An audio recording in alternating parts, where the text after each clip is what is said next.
Very good morning, children. Welcome back to our recorded classes. This is Ma'am Anna Rajshekar, your English teacher. Are you all ready for today's session? Let's get started. What is this? A cat, a boy, a house, and some flowers. What does this indicate, children? Any guesses? No?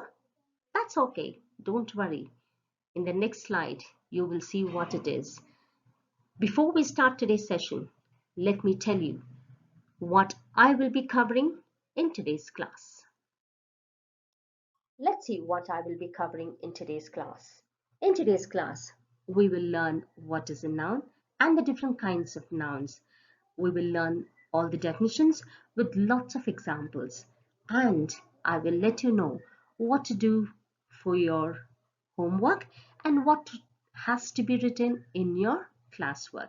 And children, this chapter which I'm taking today, noun and its kinds, you will not find them in the grammar reader. This is something very important for you all to know, and this is of course the basic grammar which is required for you all to move on to the next class. All right, children? Let's see what a noun is. For those of you who know it, well and good. It'll be a brush up. For those of you who do not know what a noun is, please listen carefully to the definition. A noun is a word that names a person, a place, a thing, or an idea. Look at this picture over here. It is a man, must be he's sitting on an island and doing some work, or must be he's in a boat. So the man is the person here.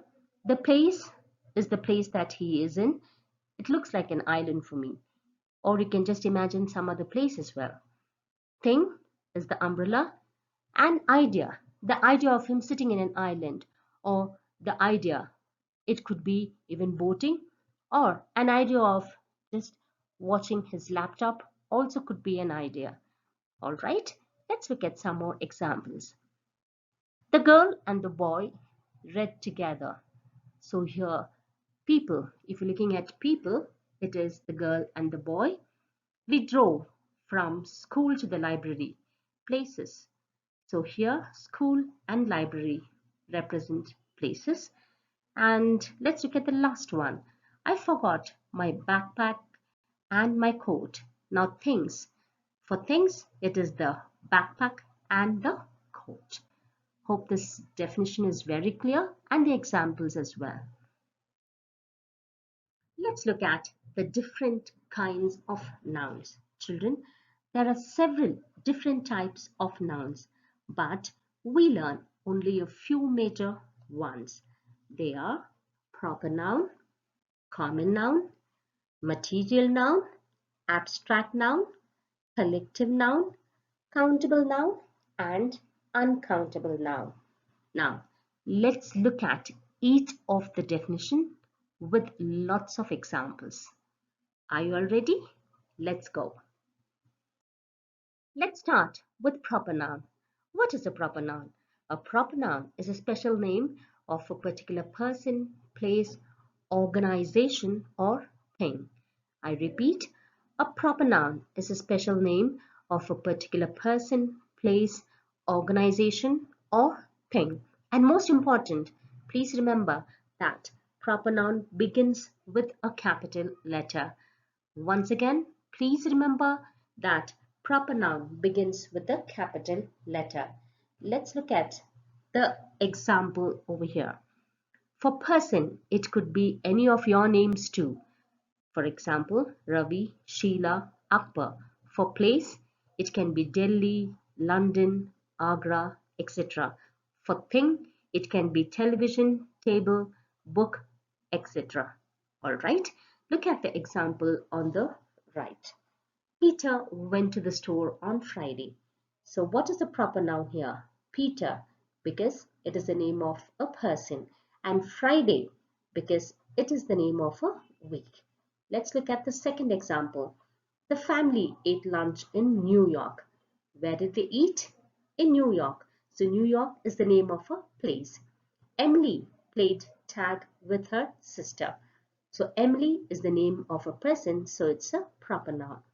Alistair went to the library on Monday. So Alistair is the name of a person and Monday is the name of a week.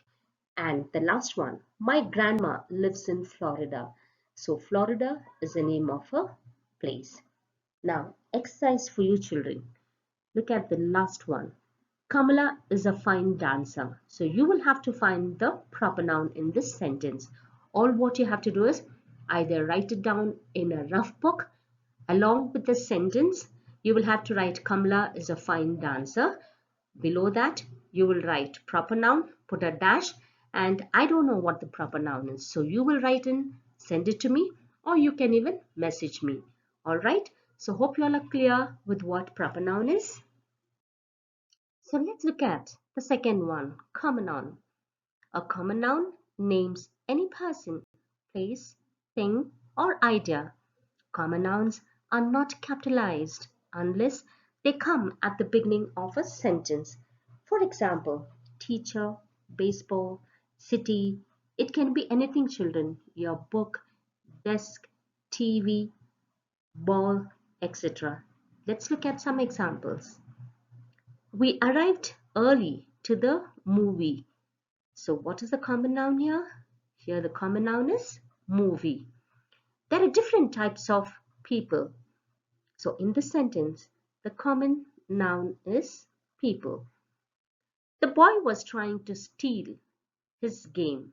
So there are two common nouns here, the boy and the game. They have gone to the hospital. So the common noun over here is the place. Where? Hospital. The baby is crying. So the baby is a common noun. Hope you all are very clear, children. Let's look at the third one, which is material noun. Material noun, it's very simple, children. Material noun is the name of a substance which things are made. Very easy, isn't it? Once again, I'll repeat. Material noun refers to a material or substance from which things are made. I'll give one example sentence for you. Cotton dresses are very cheap and comfortable. Once again, I repeat. Cotton dresses are very cheap and comfortable. What type of dresses? Cotton. So the word cotton is the example of material noun. Alright, let's look at another example. Taj Mahal is built using marbles. Now, how is Taj Mahal built? It's built using marbles. So the word marbles, okay, is the material noun. Let's look at some example. Example of material noun can be iron, gold, brass, marble, copper, steel, cotton, silver, etc. Look on to the right, children. Here are some more list of material nouns that you can use in a sentence. For metal, it can be iron, gold, platinum, etc. For products measured in bulk, which is your tea, sugar, rice, wheat, etc. And for geological bodies, it can be mud, sand, granite, rock, etc. For natural phenomena, it can be the rain, dew, cloud, frost, mists, etc. And for items manufactured, it can be clothes, soap, rubber, paint, etc. Now comes your exercise. Look at the examples over here and find out the material noun. So all what you'll have to do is write the sentence first. Below that, you will write material noun, put a dash, and mention what the material noun is. Let's look at the first one. Plastic is of much use. Cotton dress is costly nowadays. Iron is a very useful metal. So I don't know what material noun is. I think you all know, right? So write and send it to me. Let's look at the fourth one, which is abstract nouns. This is a very interesting noun, children. You will have to listen. I liked it the most. Hope you all also will like it. What are abstract nouns? Abstract nouns are those which you cannot hear, smell, taste, touch, or see. Once again, abstract nouns are those which you cannot hear, smell, taste, touch, or see. But what you can do with it? You can experience it. And what are they? They are few examples I'm giving. Excitement, jealousy, sickness, curiosity, pleasure, and anger. You all can experience it, right? But can you touch anger? Can you touch excitement? No, you can only experience it. Now, I'll give one example sentence for you. Kindness is something almost everyone appreciates. Now, what they appreciate? They appreciate kindness. So, can you hear kindness or can you smell kindness? No, you can only experience kindness. The same way, another sentence, okay? Our friendship will last forever. Now, the word friendship, can you touch it? No, you can't touch friendship, right? You can only experience it. All right? Hope it's interesting. Now, look at these sentences. All what you'll have to do is don't underline it. Write and send me what are the abstract nouns in the following sentences. The first one, the crook was filled with sadness that the safe could not open. The crook means the thief.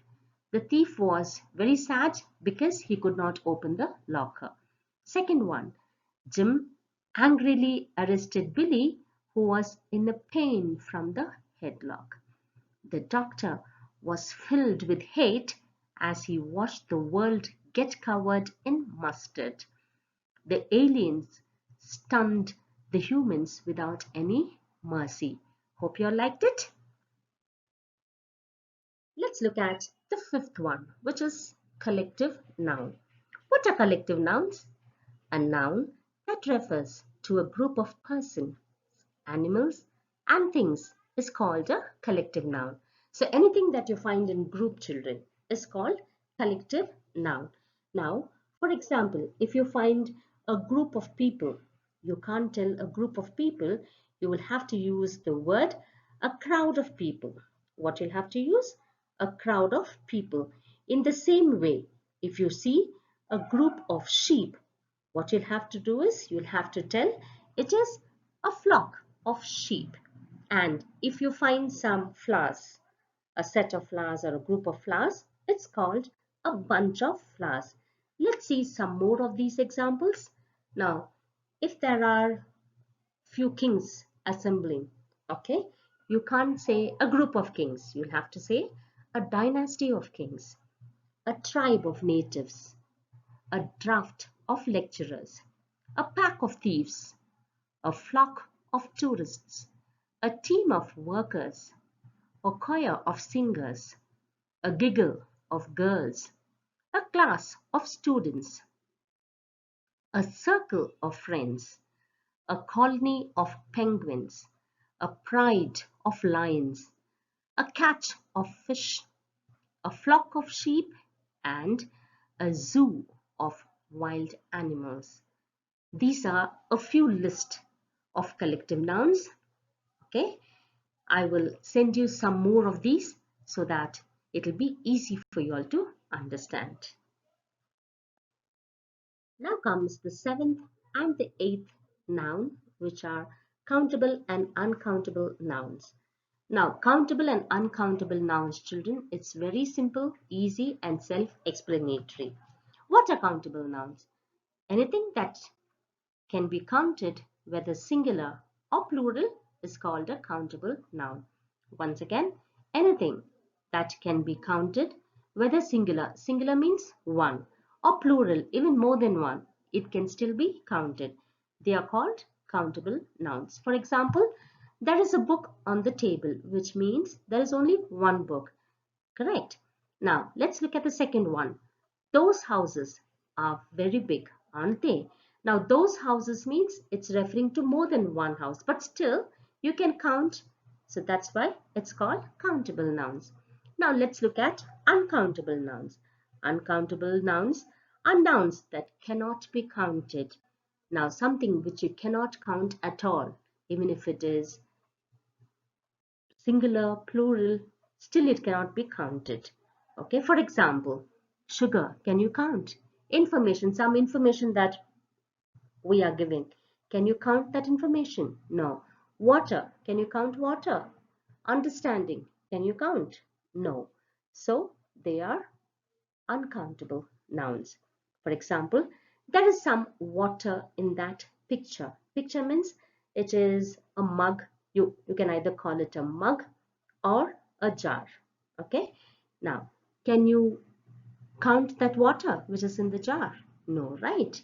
Let's look at some examples for countables and uncountables. Eggs, even if there are 2 dozen or a room full of eggs, still you can count it, right?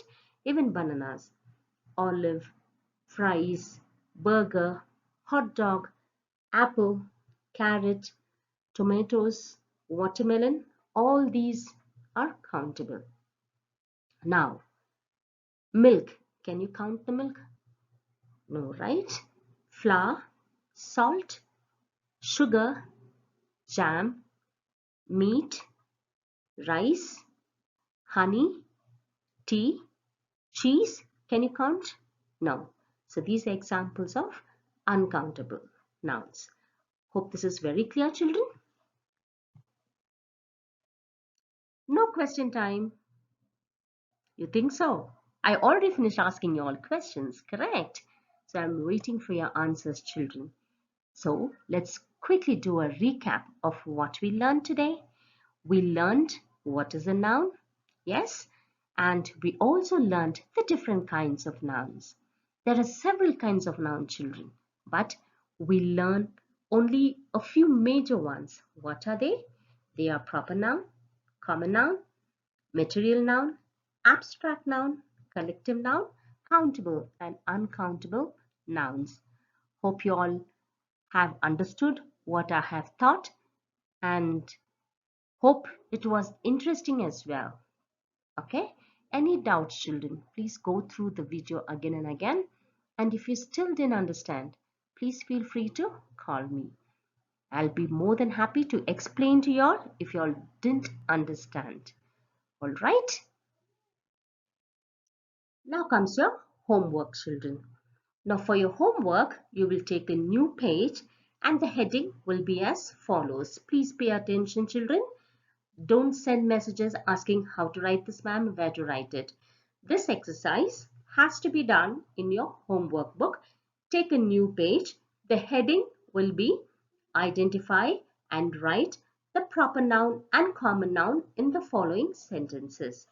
I'm repeating it once again. Identify and write the proper noun and common noun in the following sentences. Okay? And you will write the sentence, leave a line, write proper noun. Next, you will write common noun. Alright? And you will mention what the proper nouns are, what the common nouns are. If there is no proper noun, no need to write proper noun. Only common noun you can write. Clear?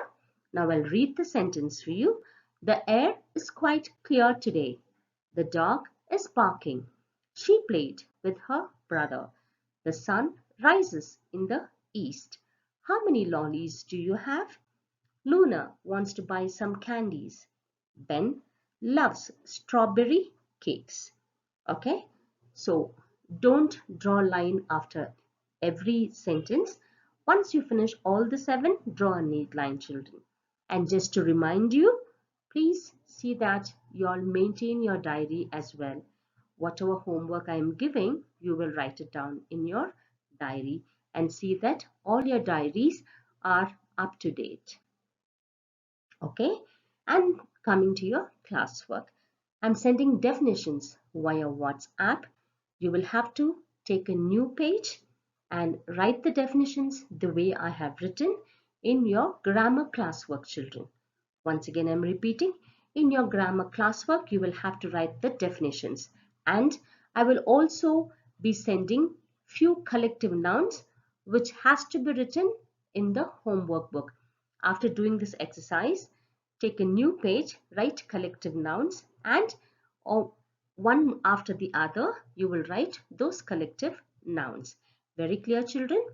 And coming Monday, okay, you will have an online test from the poem Coromandel Fishes and the grammar lesson that I have just taken. Okay, so you will have test from nouns and its kinds and the Coromandel Fishes. Please go through the reader for Coromandel Fishes and go through the definitions and also the recording that I have sent for your grammar. All right, children? Hope it's very clear and start preparing for your test. Until we meet in the next class, this is Ma'am Anna Rajshekar signing off. Take care. Bye-bye.